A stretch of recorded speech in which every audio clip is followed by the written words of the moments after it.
Namaskaram everybody. My name is Dijadaj Khoshal. I am the General Secretary of Healthy Climate Initiative. It is really a wonderful opportunity for us to be able to interface with Sadhguru of Isha Foundation, Pranam Sadhguru. Now, as regards to us, the brief background of Healthy Climate Initiative, it was launched in July 2019. Participants of the community are working professionals spread all over the world. The motivation behind creating this community originated from waking up to the reality of the climate change, and the next generation is going to face the catastrophic consequences out of the inevitable. The key tenet of this community is to respond to challenges of climate change and farm up collective knowledge and solutions that humanity can use for sustainable living. Now, Sadhguru needs no introduction. Giving his introduction is as good as pointing out a torchlight towards the sun, I guess.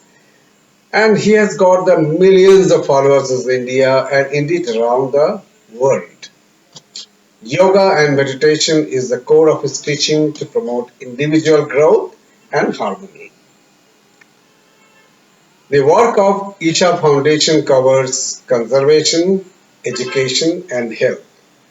Out of his kindness, he has been responding to a range of problems of present times, which embraces our area of activities also in respect of climate change. And we'll be privileged to be soaked in his wisdom tonight. We will be making a humble attempt to ask some questions which we think are possibly different from those of his other programs. Today, our questions will cover mostly environmental issues and their solution functionality from spiritual perspective. My first question, being introductory in nature, may appear to be a bit longish. Hope Sadhguru, you will forgive me for asking you this typical Indian question. Historian Arnold Toynbee, after surveying the history of entire human race, had observed, it is already becoming clear that a chapter which had a Western beginning will have to have an Indian context if it is not to end in the self-destruction of human race. That means India has a great role to play in this world stage. Undoubtedly, you are profoundly contributing to India's role by propagating yogic system of harmony around the world, which are to be followed in individual life and the lives of the world communities of which we are members. Sri Aurobindo's prophecy was, India has not spoken her last creative word yet. According to you, what would be the India's last word that can approximate the ideals of good lives in the individual life and the life of community of which you are a member? The significance of India as a land, Bharat, is this. Bharata means… Bha means bhava, Ra means raga, Tha means tala. Bhava means it is the sensation of experience. See, you must understand this. If you touch something, if you smell something, if you see something, if you hear something, the only way you experience it is either in terms of pleasant sensations or unpleasant sensations. So your whole experience of life are sensations. It may not be sensational, but it is sensations. So this is the bha. And these sensations are not actually dependent upon what is happening around us, but This is dependent upon how we respond to what is around us, or in other words, what the world throws at us. We cannot always decide, but what we make out of it is entirely ours. See, music, for example. If you listen to a certain kind of music that you think is wonderful music, you feel, Somebody else is listening to some other music, let's say heavy metal music. You think it's it'll create a nervous breakdown for you, but somebody else creates ecstasy for them. Same sound, because it's the way you respond from within. So this is bhava, the sensation. And these sensations are stimulated from outside, but essentially caused by you. Raga means it's the tune of life. This you have no role in this is the nature of the existence. The tune is already set. If you had to set the tune, it would drive you crazy. The tune is already set. The only real thing you have to do is, you have to find the thala. If you find the rhythm, then suddenly life feels like a dance. If you don't find the rhythm, it'll become a circus, torturous circus. You will see you will see this happening on various levels. Two people got married and they find the rhythm between them, suddenly they seem to be in an ecstatic state. Somebody else got married, they did not find the rhythm, what a torturous circus they're going through on a daily basis. So, your business is just this, to find the thala. This is the fundamental of this nation, that we always focused on finding the thala, not trying to change the raga of life, because you cannot change it. The way existence is made is the way it is. We can create the bhava that we want within ourselves and find the rhythm. Once we find the rhythm, see, people always thought, these days at least they're thinking, if you become spiritual, you may not succeed in your business. When the entire population, I want you to understand, just 5 to 8 generations ago, there was no single Indian person who did not have a spiritual practice of his own. Because at that time, spiritual process was not transmitted necessarily by a guru or an organization. In every home, there was a spiritual process. Their own grandmothers taught them something. There was no person who did not have some kind of a spiritual process of their own. When that was happening, we were the most successful economy on the planet. So obviously, it doesn't work the way people think. I'm asking you one thing. Tell me, in your life, are you ready for more activity when you're joyful or when you're depressed? When you're joyful, you're willing to bend backwards and do whatever is needed, isn't it? When you're depressed, can we get you going? To wake you up in the morning itself is a feat.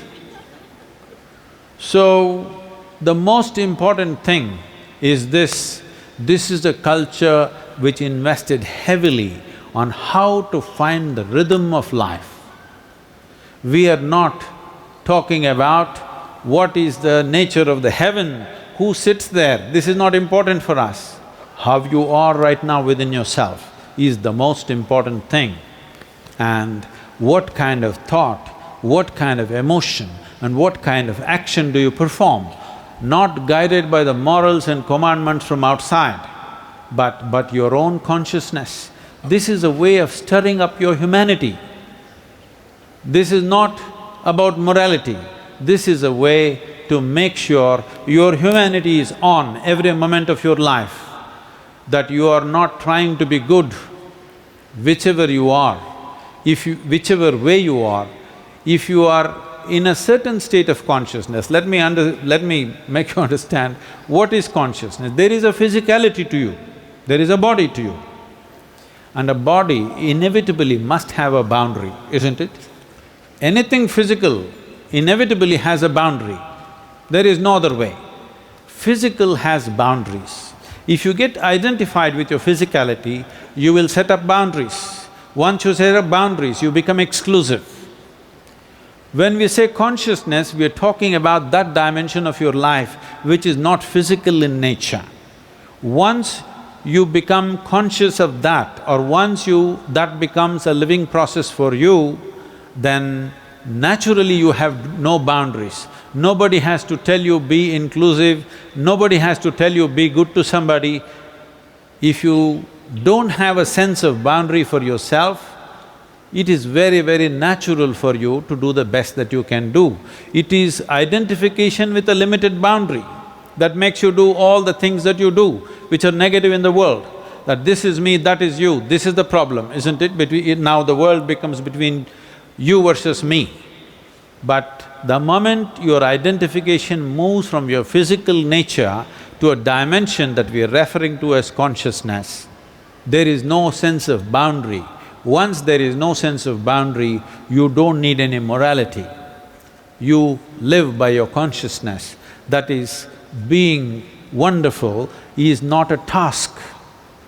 People are always saying in the world, being good is so difficult. Yes, if you're identified with your limited boundary and trying to expand it all the time, you will suffer immensely. But if you're not identified with your boundaries, if you understand what is physical is just an accumulation of actually the food that you've eaten, if you understand physical is just an accumulation, the real you is somewhere else, if you have an experience of that, a living experience of that, that is when you truly belong to Bharat, because this is the nature of this nation and this is what the world needs. In many ways, people are talking about making India into a global leader. I don't want India to be a global leader, but India definitely has the necessary qualification to become a global guide. Thank you so much. Which is the most important environmental issue for India, land degradation or greenhouse gas emission? As a part of the Conscious Planet movement, I'm trying to bring the focus to one thing, which is the most important aspect of rejuvenating this planet. Everything that you see as life, there is life beyond that also, but everything that you normally see as life on this planet, from worms to insects to birds to animals and plant life and ourselves, all this happens out of just 39 inches of topsoil. Everything happens within this. Below that are all microbes, which are also important, but we are not causing much damage to them. The real damage is happening only to this 39 inches of topsoil, which sustains every life that we know. From an ant to an elephant, everything depends on this 39 inches. Not that what's below is not important, but this is where maximum life happens and this is where maximum damage is happening. There are many other things. There is air pollution, there is water pollution, there is noise pollution, there are many other problems for which we are the source. But the most important thing is to ensure that these 39 inches of topsoil is organically rich and healthy. If you do this one thing, rest of it, the planet is capable of regenerating itself and manage the other problems largely. Well, people will debate about this, they can debate as much as they want. But if you want action, a solution-oriented action, then this is the way to act. This is what I'm trying to get many significant forces in the world, many important people and influencers in the world various organizations in the world as a part of Conscious Planet movement to bring the focus to these 39 inches. But somebody is concerned about the air in Delhi. I am not saying you should not be concerned, that is also a concern. But right now, the most important thing on the planet is to ensure that the desertification stops. Desertification means we transform rich soil into sand because we suck out all the organic content in the soil and it becomes sand. Once this happens, to turn it around, it would take 100, 200, 300 years to put it back. But this is happening rapidly. 25% of India's soil is right now considered fallow. 42% of Tamil Nadu's soil is considered fallow. These were all very fertile, rich lands. But today, they are moving towards desertification. So putting the organic content back is a no-brainer. There are only two sources, animal waste and leaves from the trees. There is simply nothing else to put back. It doesn't come from anywhere else. The only way you can do it is putting back the soil under shade, where organic activity will begin. Right, Ernest? If you don't understand what I'm saying, where there is no any kind of shade, just dig the soil up to 8-9 inches and see how it is. Go where there are a lot of trees or in a forest, dig the soil how it is. You yourself will know, you don't have to be any kind of a scientist. Just simple common sense will tell you this soil is rich and alive, full of life. Soil is the habitat upon which zillions of lives thrive. Because of that thriving life, everything grows, we eat food, other animals grow, everything happens because soil is rich. Once there is no richness in soil, then you have forsaken the planet in many ways. But people like to draw attention to small things. I'm not saying it is not necessary. It is important that we are cognizant of all the problems we have.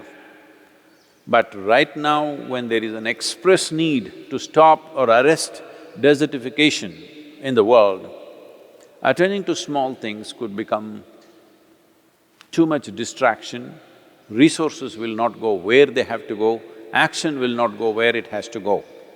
The biggest problem right now is this soil degradation. Yes, there is carbon in the air. Well, they're telling you just 1 week of lockdown, it's gone almost, everything is fine. So those things will fix themselves very quickly. But if you damage the soil, it will take a century or 2 centuries to bring it back. So you cannot damage the topsoil and think we will live well by purifying the air. No. You cannot damage this topsoil and think there will be substantial water in the world. No, it will be somewhere, but it will not be available to you. If we do not want to really upset the planet and its balance, in a way that it is not inconsistent with the flourishing of human civilizations. Why is it that great civilizations did not flourish in the Kalahari desert? Simply because the soil is not rich. It's as simple as that. If we do not stop the desertification, if we do not stop soil degradation, then it is not that the planet will go away, it will not be conducive for human beings to live on it. So, it's very, very important to focus on that. Thank you so much. Can technology solve our big problems of environment? People talk about technologies and technologies. Technologies can be used to limit the damage. But the solution is only in the soil. Every technology that today we are complaining about, we must understand 50 or 100 years ago, they were eulogized as the best. When the first steam locomotive driven by coal came, people thought that is the greatest miracle that we have brought about. I'm not trying to talk against it. Yes, this has been part of our evolution of human technologies or human beings dealing with technologies. That's okay. What's happened, we cannot change the history of what we have done. But right now, the most important thing is this: everybody's focus needs to shift towards soil. We must see that as much soil as possible on the planet is organically rich. Thank you so much. What is your thought on duplicating Cauvery Calling model throughout India, considering ecology and economy get weighted for sustainable development? See, what we need to understand is, first of all,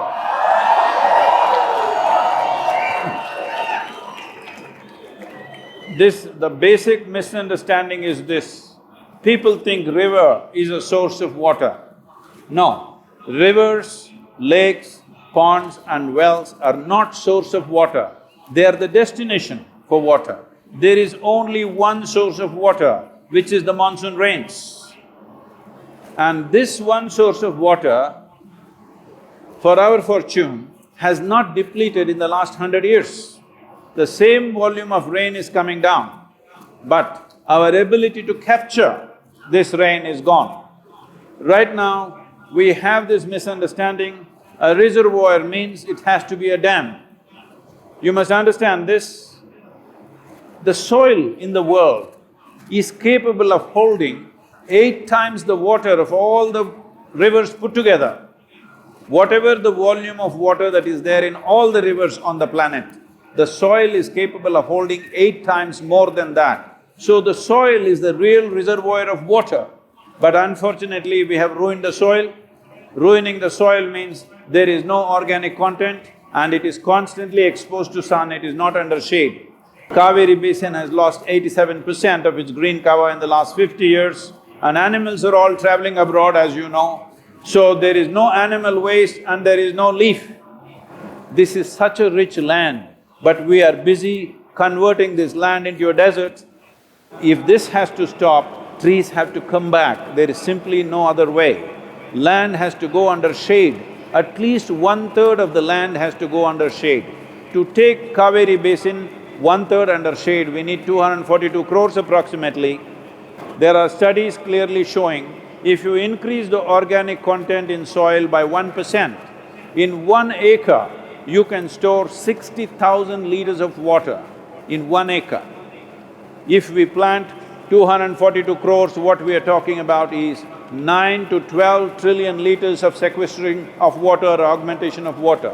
12 trillion liters of water, what it means is, right now the entire Cauvery's flow is just 21.2 trillion liters. That means 60% is extra. What is flowing in Cauvery, 60% more than that has to go into the soil. If this happens, our rivers will be flow, our lakes, our ponds, our wells, and above all, there will be moisture in the soil, and that's what every living thing needs. There needs to be moisture in the soil. Just water in the dam is not the solution. There must be moisture in the soil. Wherever you dig 6 to 9 inches, there must be some moisture. Please right now dig anywhere and see, it is like a desert. If you fly from Kanyakumari to the north, every 2 minutes look down and see, it is looking like a brown desert, the entire India. So don't be deceived by today's monsoon being heavy and everything looks green, weeds have grown all over the place. This is not the solution. We have to put 1/3 of the nation's land under green cover, only then this will happen. When I spoke in United Nations, where we launched a decade of action for water, just yesterday we got accreditation from UNCCD for stopping the desertification. So when I spoke there and explained to them, see, this is the plan for Kaveri, what do you think? They said, Sadhguru, this is a fantastic plan because there is economics involved in this will succeed. We have to do this. I said, will you support me? Will you do whatever is needed? They said, the way our institutions work is, we need a demonstrable model, only then we will come. I said, there are enough models in nature, but they said, that's not it. We need a model made by you. So, right now we are not looking at just Kaveri. Kaveri is not just one river. 120 tributaries make Kaveri. So this is an entire basin.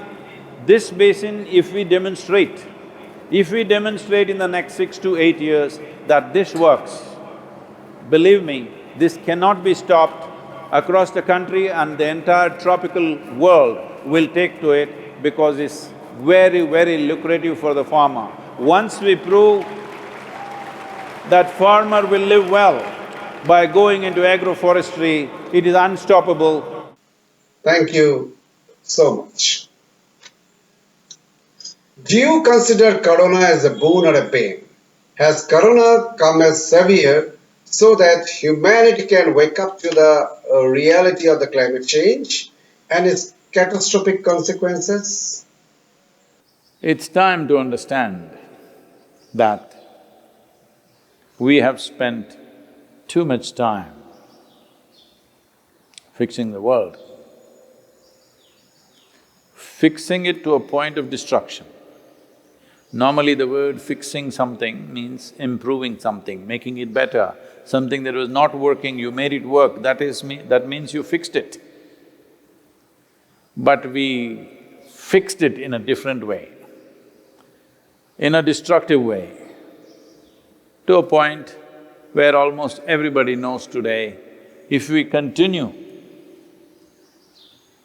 no, not like how you are right now in lockdown, I'm saying if we continue business as usual, in 20, 25 years, 30 years' time, there's going to be a major disaster. There's no question about that. There is no question in anybody's mind about that anymore in terms of the impacts of climate change and stuff like that. But we've been continuing. At least this virus has put the pause button, not stop, pause button. So there is definitely going to be pain in terms of… My concern is for the poorest of the poor who may be deprived of their basic livelihood, but usually they're quite ingenious, they will find their way with little support, 3-4 months support is there means, they will find their way in some way. But in terms of what one may be enjoying, it may be a backward step. So, economy goes backward, it's just the pain of adjustment. And those who are little weak may get crushed in the process, that is the only concern.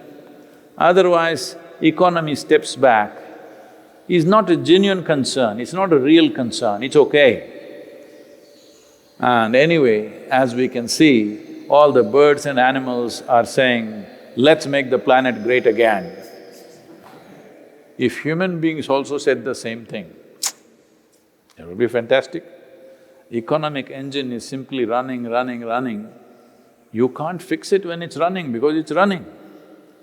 Now this virus has brought the economic engine to a pause, to a halt. It's a good time to fix it, it's a good time to rejig it because it's stopped. If you don't fix it now, when it gets moving again, will you fix it? Definitely you will not. So this is a good time. I know it is not something that we can do overnight, but this is a good time to start thinking how else to run this world. Right now, the very way we are measuring it is just whoever has more is more successful. Somewhere we have to create this, whoever has too much is a bloody fool in the world. Yes, but that's not happened. So, we are complaining and complaining. But you see, the birds are saying, let's make the planet great again. Well, everybody is talking about it, that even in Delhi the air is clean. People are feeling good. And from Punjab, they're able to see Himalayan peaks for the first time in 20 years. Always it was smoggy with smoke. Now because of the lockdown, they're able to see Himalayas. For thousands of years, people have seen Himalayas from Punjab, from Delhi, from all these places. But now we can't see because it's all smoggy all the time. So now that you're watching the Himalayas and you're even appreciating and beginning to enjoy it, is it not the time to rejig how many machines should run, what kind of work we should do, what we should not do, what is necessary, what is not necessary? Can we live with a little less? Everybody should look at it. If you make it a law, it becomes ugly. If it happens consciously, it's fantastic, you know. So, this is definitely a time. If we want to do this is not going to happen from outside. Right now, anyway, the force has been applied by the virus. I'm talking about taking advantage of this situation. But unless every nation goes for it, that's not going to happen, because we're always afraid somebody will run away ahead of us. This problem is there. So we must do the bird call, let's make the planet great again. We don't know if that will even happen in this generation, but if this generation start thinking on those lines, maybe next generation will implement it. If this generation starts thinking, see, once you start thinking in a certain direction, knowingly, unknowingly you will start going there. Thank you so much. What is the nature of entity of energy body in Dhyana Lingam? Linga means the form. These lingas or these energy forms or these ellipsoids can be created with various qualities for various purposes. There are some lingas created for health, some for well-being and prosperity, some for spiritual progress, some for meditativeness. Like this, various types of lingas can be created. Essentially, they can be categorized as 7 different ways. These 7 can be further multiplied into many kinds. The uniqueness of Dhyana Linga is it has all the 7 dimensions of it, but essentially it is tweaked towards meditativeness without any instruction.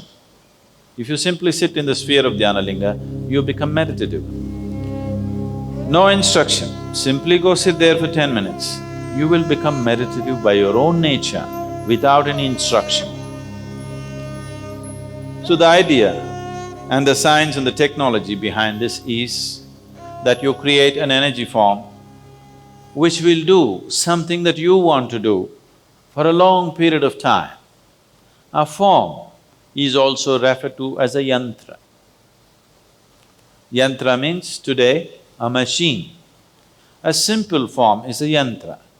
As you mix these many forms and make it into a more complex thing, then it becomes a machine. Various forms put together is a larger machine, isn't it?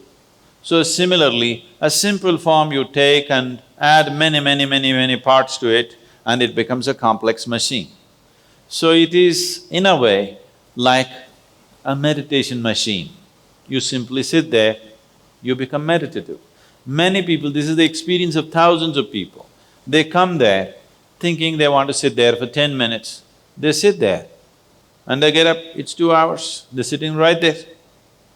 Because once you're meditative, your sense of time is just gone.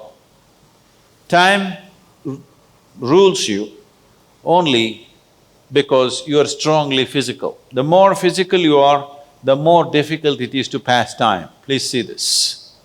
Have you noticed this? If you're intellectually active, time passes off much more quickly. If you are beyond the intellect, time just disappears in your experience. But if you are just physical, time doesn't go, you fidget. Isn't it so? The more physical you are, the more time tortures you. Time torture is only for the physical. If you're not physical, time doesn't torture you. To become meditative means to create distance between you and your physicality, not to give it up, but to carry it loosely. If you carry it loosely, you can use it the way you want. When you don't want, you can drop it.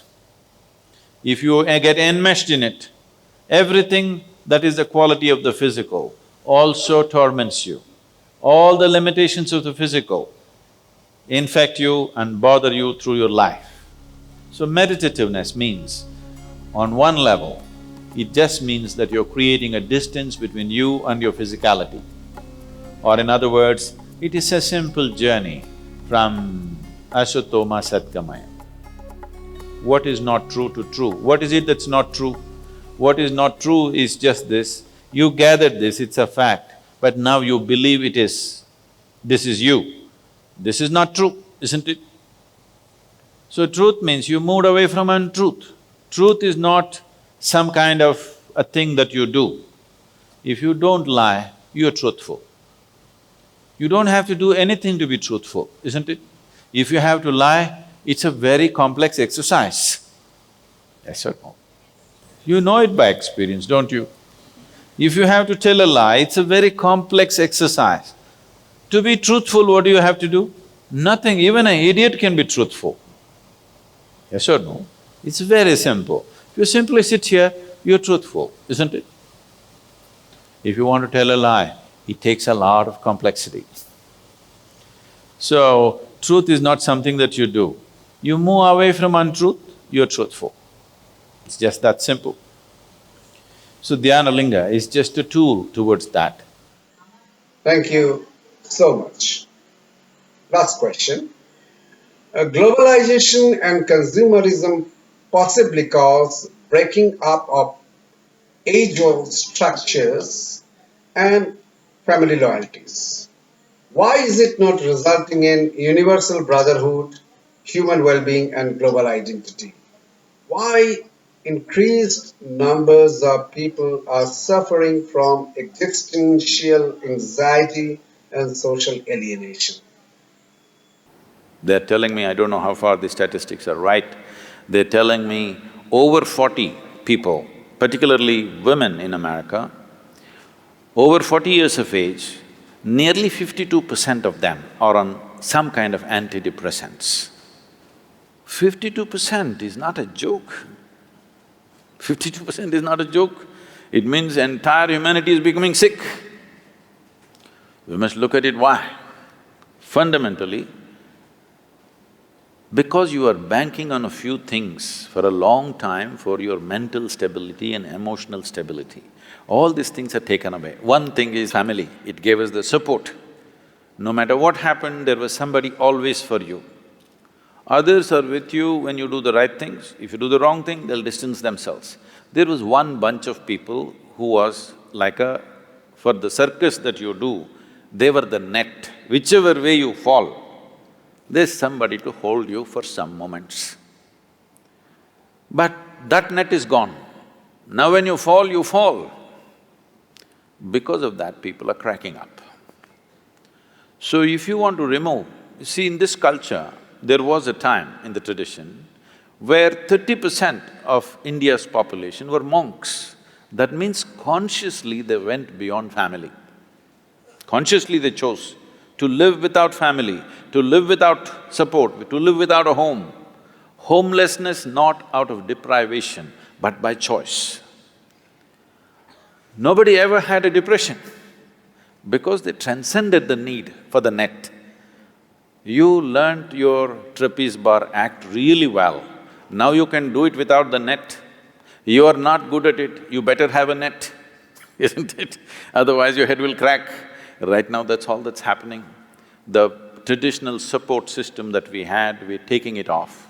When we talked about religion, with all due respect, we must acknowledge this. Today people are trying to go to psychiatrists. India doesn't have enough psychiatrists for 1 billion people, believe me. No country has. And above all, they're very inefficient because they can take only one client at a time and they need a lot of furniture like this. It's very inefficient. Religion handled human psychological balance effortlessly. God is with you, don't worry. It settled a whole lot of people. Do not underestimate the value of that. It is very inexpensive mass psychiatry. This is not a joke. When you're mentally ill, it's not a joke. It's the most painful thing. I've been around people who've been mentally ill, trying to help them. It is… nobody should have it. But unfortunately, it's becoming an epidemic in the world that mental illnesses are growing like never before because all the supports they had, we are pulling it out without replacing it. If people become so conscious and so capable within themselves, you pull all the supports, everything will be fine. But without giving that competence, you just pull the supports, people will crack. In the Western societies, it's happening large scale. We are not going to be far behind, especially the urban societies in India will move in this direction because once again, in many ways, urban India is more West than West. Thank you so much, Sadhguru, for your enlightening answers all along. In your utterances, we found a confident reassurance that there are some kindred spirits who interpret the reality not in terms of boundaries of our esoteric world, rather likes to break them down to elicit the secrets of joys and mysteries of our nature of existence in this unlimitable universe. Our gratitude to you for your wisdom.